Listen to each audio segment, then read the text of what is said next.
So if you look into the numbers, I actually didn't think they were that bad, at least not bad enough to warrant the type of stock reaction that we're seeing. Worst day for Tesla in 3 months. Elon Musk has personally lost about $13 billion in wealth.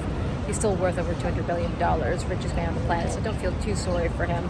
But you kind of pretty broadly knew what you were going to get in those Tesla numbers, especially after they said that they delivered a record 466,000 in the spring, and that means profit and sales came out ahead. So look a little deeper into those numbers and the amount that they make per car, and we know that they cut prices 6 times in order to juice demand this year and juice sales. So gross margins was slightly weaker than anticipated, but if you strip out the ex-credits number, it actually came out ahead of Wall Street forecasts. Now on the earnings call, and I listened to all 60 minutes of it with Elon Musk and co, he said that he might even cut prices again. I don't think that's all that surprising, given that they actually raised prices a few times as well. Now production in the third quarter might be impacted by factory closures. You can extrapolate and say, okay, maybe that's in China, since we know that the reopening has been disappointing there. But then Cybertruck, we've been waiting 4 years since its introduction. He said it would go into production in 2021, so we're a little bit behind schedule there. He said that we'll kick into high production for Cybertruck sometime next year.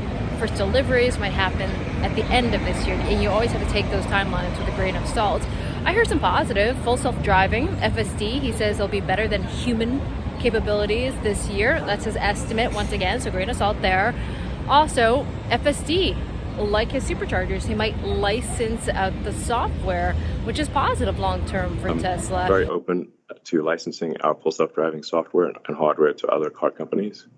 And we are already in discussions with, early discussions with a major OEM about using the Tesla FSD. Also, I thought the R&D comments were pretty positive. So you heard Elon Musk say that he's going to invest about $1 billion into the Dojo supercomputers because NVIDIA isn't getting him those fast AI chips fast enough and in the quantity that they're looking for. So yeah, that's more expenditure.